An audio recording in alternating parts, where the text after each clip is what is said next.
The Nets failed to make any moves on the first night of the NBA draft, but they do make a move in this new era of Brooklyn Nets basketball, re-signing Nic Claxton to a multi-year deal. We're going to break down the Claxton contract, what it looked like for the Nets on draft night, what is in store for this team going forward. We'll get to that, but first, the theme music.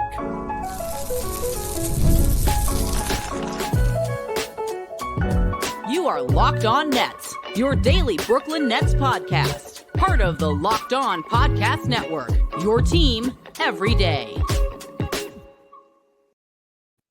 All right, welcome back to the Locked On Nets podcast on the Locked On Podcast Network. Is your team, the Brooklyn Nets, every single day. Want to let you know today's episode is brought to you by Gametime. Download the Gametime app, create an account, use the code LOCKEDONNBA for $20 off your first purchase. Terms apply over there with Gametime. First night of the NBA draft is in the books. One of the first days of the new Brooklyn Nets basketball era, which we're going to spend a lot of time talking about, like sort of what this means for the team in general going forward, what this sort of like new part of the timeline. It's all new here in Brooklyn Nets Nation. We're still sort of trying to wrap our minds around it. We're going to spend a lot of the summer, shifting our brain into what it means to be a team on a totally different track than over the last many seasons. But that's just, there's going to be plenty of time for that over the next couple weeks, over the coming months. With the NBA draft in the books, the Nets do not end up trading into the first round. I'll get to that here in a little bit. They do make some news, though, on the sort of just, what is the team going to look like front going forward. With the news prior to the draft starting that they had signed a deal with one Mr. Nic Claxton for 4 years, $100 million. They lock him up. He does not end up hitting overall free agency. And it's an interesting contract for the Nets and just an interesting spot for the team to be in. When you see this contract come through for Nic Claxton, obviously, congratulations to him. Life-altering, generational money. I mean, a massive contract for a guy who's worked really hard, for a guy who, second-round draft pick wasn't, there's a lot of question marks around what he was going to become heading into just like his NBA career. Ultimately, what he becomes is a guy who just made $100 million guaranteed over the next 4 years, average annual salary, $25 million a year. We do not know what the year-to-year breakdown of that is right now. I suspect it's something like it's front-loaded and then decreasing. That's just totally off the cuff, but we've seen this happen with Marks before, and if they're trying to just get some money here going forward and make that contract like sort of like more tradable at the end of it or something like that, depending on where they feel like they are with timeline. I could see it decreasing money, but we'll see about that. Like, I'm not exactly sure. That's just a total guess. The bottom line, though, is we wondered after the Mikal Bridges trade to the New York Knicks and the resetting of the franchise toward full tankathon, which is going to be the theme here over the next couple of years. We wondered actually what would happen with Claxton in terms of his market. I suspected right after, incorrectly, by the way, suspected right after that this would really soften the market because the Nets really wouldn't have to feel obligated to try to get in on the sweepstakes for him, to, not really kind of get into a deep bidding war on around the guy who maybe was going to seem very, very important if the Nets were going to try to contend or try to build around a superstar or do something like that later, have this, really good switchable defender, center that, some of his offensive game is limited. But in general, I mean, he's a guy that most good teams would want to have on him just because of his defensive versatility, to say the least. His rim running, he is athletic. He runs the court really, really well. So there's like a ton of stuff to like about Nic Claxton. I just wondered more about why the Nets would feel maybe like they had to get into this a deep contract negotiation, because that's just not where the timeline of the team is anymore. They're not trying to win. They're not trying to spend a lot of money. They're not trying to do some of the things that we've seen them do for almost decades now in terms of contracts and all that other stuff. So when it came out that they had signed the contract, it makes sense to me, and I think the contract is fine. I was just, like I said, just a little surprised because I wondered if they would say, hey, look, we shifted focus. The team's headed in a new direction. This is just not where we want to be. If you have other offers out there, go ahead and take them. We'll see how it goes. And people had mentioned maybe there was going to be the possibility of a sign and trade. I actually never really thought that was too much on the table. Sign and trades are pretty sometimes kind of tough to pull off, especially with over the cap teams who would be the teams that would be the most interested in Nic Claxton's service. And, some other teams that weren't really there, like Philly, it's just like not a clean fit with Embiid. So I didn't think the sign and trade piece was really on the table. That was just my own opinion, but it's all moot now because they end up locking him into that contract.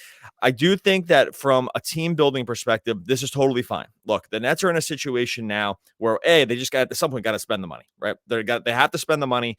They have to have a salary floor on the books. They can't just go in and just have all minimum contracts. And when the Ben Simmons money comes off next year, it's not like they're going to be looking at like sort of this robust free agent class where all these guys are going to be clamoring to sign with the Nets because the Nets are going to stink, right? So being forward thinking about the Claxton contract does make sense in terms of like, look, got to get money on the books. Simmons is coming off. I mean, there's no way they're going to re-sign him. And even if they did, it's not going to be like anywhere close to the number that he's getting now. Bridges is already gone. There's speculation that Cam Johnson is going to be traded here. There's speculation that Dorian Finney-Smith is going to be traded here. All of a sudden, you take those contracts out of the mix for 25, 26, and like the Nets have like literally nothing on the books. Maybe you're looking at a Cam Thomas extension. Okay, right. That's going to be some money. Maybe we'll see what happens with Daron Sharp. Maybe there's going to be an extension there. Doesn't feel like Dennis Schroeder is going to be around here. His money comes off the books after next year. So $25 million a year after next year for a guy who probably in terms of his age curve will also fit into the possibility that you can trade it. It just makes total sense. Again, I have to remind everyone, at some point you do have to spend the money. The Nets have going into 25, 26 right now. The Nets have, so everything on the books this year, this one's set. But going into that year, only money guaranteed on the books right now is Cam Johnson. Again, might not be on the team. Bridges, he's gone. Dorian Finney-Smith, he has a player option, but we'll see if he's even on the team. Like they've been trying to actively trade. We'll talk about that here in a second. Schroeder's gone. You have the Claxton money now. You have Clowney at nothing, 3.5. You have Derek Whitehead at 3.2. These are all team options, by the way. You probably think they picked these up. You get maybe a Cam Thomas extension, and that's kind of it. Like they don't have anything out there. It's going to be a bunch of just other pieces that come in. Maybe it looks like sort of distressed money from somewhere else. Maybe it looks like, distressed money plus an asset to just take in all this with all this cap space. These are going to have a ton of cap space. So putting him on for $25 million a year seems totally fine. I just think that there was probably a little bit of head scratching around it only because of where the team stood in terms of timeline, not because of Claxton. I think for his skill set, it's a little bit of an overpay. Yeah, probably a little bit. It was a little bit of like, hey, stick around. They like him. They got the fashion thing going. He's been the guy they actually drafted. Old friend over here on Twitter, Billy Reinhardt, had mentioned that this might be the first homegrown guy that the Nets have signed to a $100 million contract. That seems to be correct. Like they paid a guy that had been around and had worked really hard and worked his way into the starting lineup, worked his way into a defensive player of the year talk 2 years ago.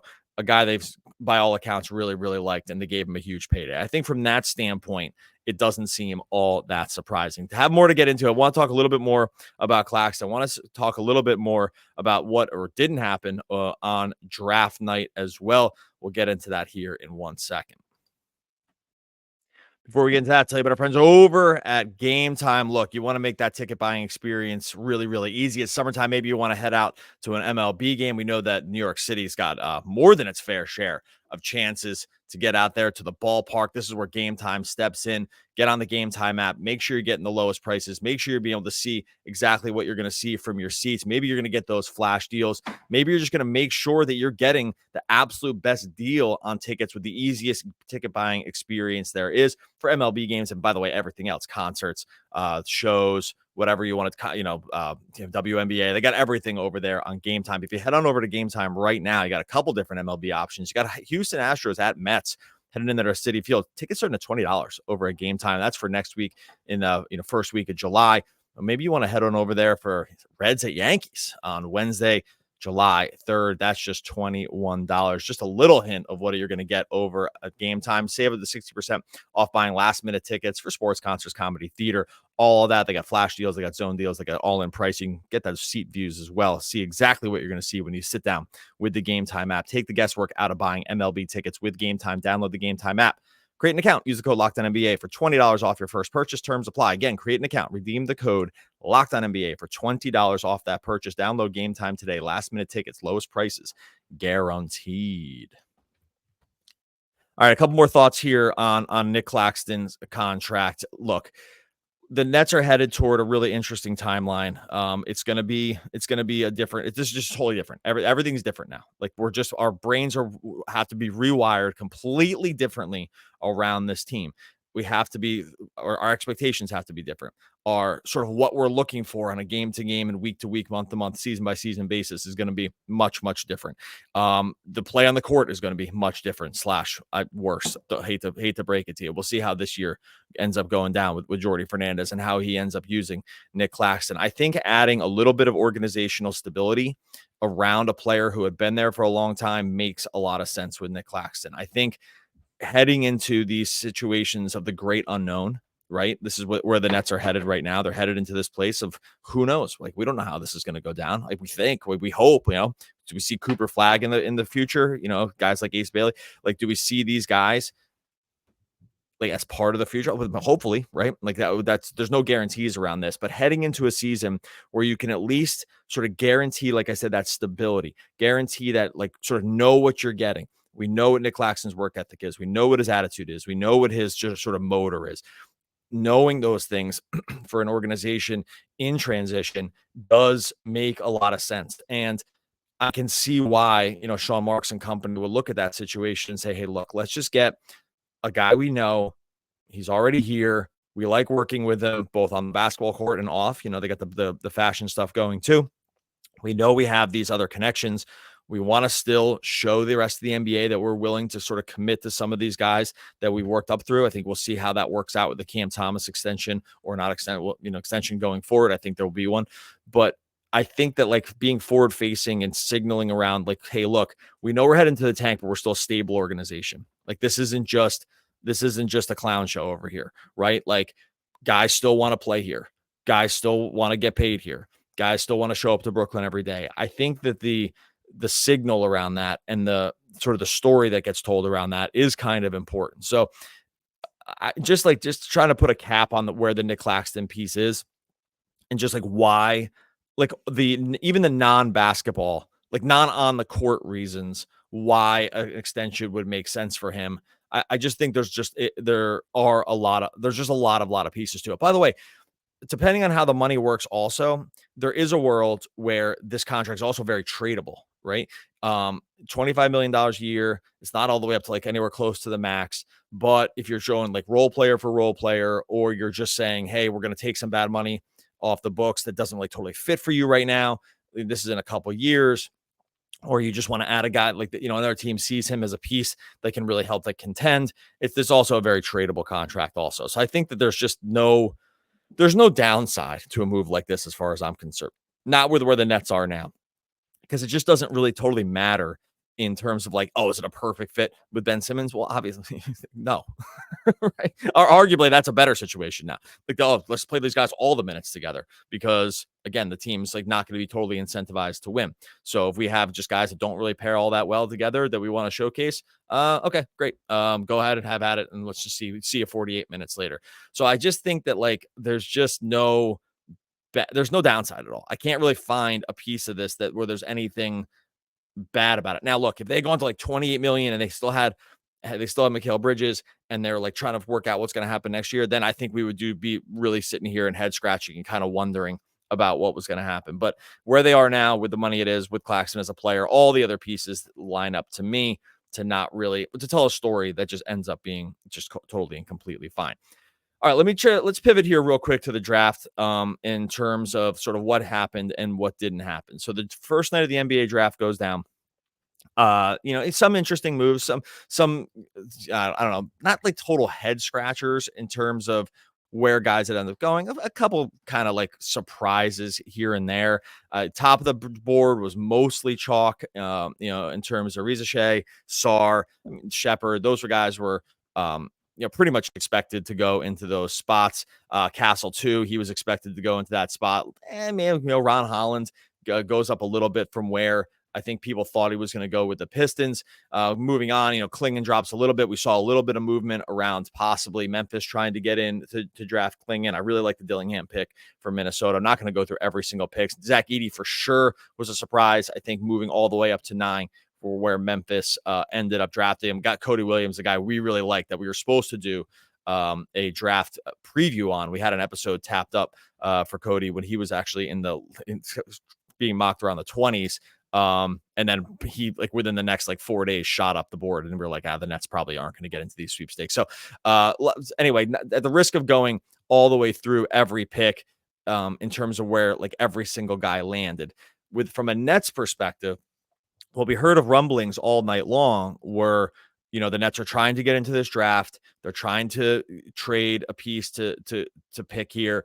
There seemed like there was going to be some movement specifically around the Kings. The Kings had been rumored to be talking with both the Nets and the Wizards around pieces that could possibly get those 2 latter teams into the draft. It ultimately didn't end up happening. The Kings end up picking. I thought there was going to be maybe they end up picking Devin Carter. I thought there was going to be a possibility, because as you look at the draft board, what you have to think to yourself too is hey, look, the Nets can say to themselves, they want to get into the first round. That's great.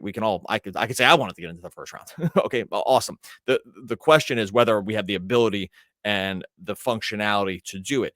I was always a little skeptical of how easy it was going to be for the Nets to do that, just because for a couple different reasons. Yes, they have guys in Cam Johnson and Dorian Finney-Smith who they clearly want to trade. And I think other teams would take on the contracts, right? So I think that part to me makes sense. So I think the want to do it was for sure there. The ability to do it is where it gets harder, because remember, it's really has more, to me at least. I mean, this isn't reported, but to me at least, it always came down to, do they have the salaries that they were going to be able to match? Are they going to be able to match a salary for Cam Johnson and get a pick back? Right? It's all great. $23 million for Cam this year, then decreasing money in 25, 26. The contract's totally fine. I know he had a bad year last year. There's teams that would be interested in his services. We know DFS is still on $15 million. These contracts are fine. The problem is getting the money to match on the way back and having a team wanting to throw a pick in as well. This is where when Adam and I would do trades, specifically around DFS, it always kind of got a little difficult. It was like, okay, great. You want the pick, and now you want a player too, and the player's got to be the money's got to kind of match, and the other team's not going to want that guy anymore. It got a little difficult. And so as we watched the draft play out, while there were rumors that the Nets were trying to get there in picks, Adam and I were texting too. Neither of us were ever that confident, because the reason we were really on top of it, for obvious reasons besides the Nets, is that we knew that as soon as they picked or drafted, that we would just jump on and do a live episode. So we're watching, we're prepping, we're seeing the names that are there. But if you just even were to look back through our messages, neither of us felt very confident that it was going to happen. We hoped, I hoped it was going to happen, but neither of us, for the reason on all the work that we had done prior to the draft and leading up to seeing how sort of difficult it was to put some of these things together, I think neither of us really were all that surprised. And so I just want to explain, because I know we're getting messages this morning. It's how's DFS still on this team? How's Cam J still on this team? I agree that the Nets have to move off these guys, but I also see that it's not the easiest, cleanest, hey, you're out there, draft pick back. It's just not. That's just not how it works. Why you don't see tons of these trades. I mean, we didn't see, except for Denny Avdia, we didn't really see any player trades around the draft last night, right? It's just not. So it's usually picks for picks, right? And that's when it picks for players, it just gets a little bit more difficult, especially it's when you have to match that salary. I have a few more thoughts here on the draft and about Bridges. We'll take one quick break and come back. We'll talk about just a few last minute pieces, and I do have a couple more draft thoughts as well. All right, just a couple final draft thoughts. I do think that there was a world I was, as we were kind of targeting what could possibly happen, the one other place in the draft that I thought we could see some movement for the Nets in getting into this, there was a back-to-back picks for Cleveland and then New Orleans that I thought, okay, at 20 and 21, if it's going to happen, sort of this is where it's going to happen, right? Two teams that could probably use wing guys, that could probably use the services of either of these, specifically Cleveland on the wing front, with maybe some salary that they could send back. and a pick at 20. Like, could we see a DFS go there? Could we see Cam go there? Especially, knowing or thinking that they're going to extend Donovan Mitchell and be more in win now mode. I was like, okay, maybe it gets there, but it ultimately doesn't. Because I don't think, we weren't going to see it at the match from the Magic. I don't think you were going to see it from the Raptors. The Lakers already said they were keeping the pick. They take Dalton Connect. After that, like, I didn't think we were going to see a Suns move. Nice job by the Suns, by the way, leveraging the Nuggets clearly wanting Darren Holmes, who we really liked, but over the Nuggets, and then just getting some more picks out of that to move up. Definitely a surprise with AJ Johnson with the Bucks. That one made total no sense. But again, like, even with these teams, it's just like, what were they going to be able to send back? In terms of, I don't think the Bucks could even trade it because of the Stepien rule with the Holiday trade before. So, with the Dame trade. So I just wasn't that surprised as we looked at it unfold. Like I said, maybe a 20 or 21, that was where it was going to happen, but it just ends up not really being the case. But I don't think we weren't going to see another Knicks trade. They trade back to back. They kind of do some swaps there with the Wizards. We knew the Wizards weren't going to get on either of these guys. Timberwolves didn't really seem like it was going to be the case. Nuggets didn't seem like it was going to be the case. We heard about the Jazz, with the Jazz took Isaiah Collier. Oh my goodness. He was the guy actually that, as the draft was unfolding and Collier kept dropping. I was like, man, if they can make a move to get in here on Collier, who, by the way, is a year away from the second overall high school player in the country. We did a draft episode about him, talking about him being kind of ready. He would have been a great guy to put on a tanking team, I thought. Like, just NBA point guard build, kind of ready to go. Flaws in the game, shooting, whatever, a couple years to work on it, reclamation project. He seemed exactly like the guy the Nets would want to get in on. If I was thinking, as he's dropping and his stock is just kind of like taking a hit, and he goes all the way to 29. And I was like, oh, come on. If they can make a move here, if they can get in on this, like, this is sort of the mold of a guy for a team that might be bad, of the mold of extreme possible value with really no risk at this point. He was the guy that I was really hoping that they could find their way back in there. So nice job by the Jazz, who had another point guard. I don't know. They got a lot of guards, Sexton, Keontae George, and they got Collier. We'll see how that ends up all shaking out. But overall, I'm not totally shocked. I'm not just totally shocked that they didn't do it. And like I said, just from, I'd like to judge our actions, how Adam and I had been sort of prepping for it. We weren't sitting at the computer ready and rip-roaring to go, cameras on for the second the Nets drafted. I always thought that it was just kind of they were going to be a little outside looking in as a result. Now, whether they're able to turn this into day 2 second round picks and maybe try to take some flyers on guys, we'll see. I'm not really sure about that. Like, it's I think some of these other teams are probably still open for business. Maybe it gets a little easier and softens the blow on trading a second round pick and a player for guys like Johnson or guys like DFS.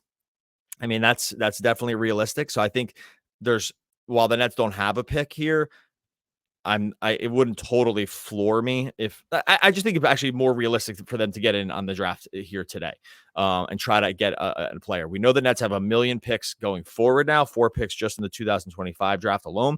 But, every young player that they can start looking at sooner than later, I think would be beneficial, because at some point, like, you have a ton of draft picks, but at some point, like, you just can't play all the guys. We've seen this sort of happen in OKC, is they keep all the picks, they draft all these guys, and then not everyone can end up taking the court to get full looks at them.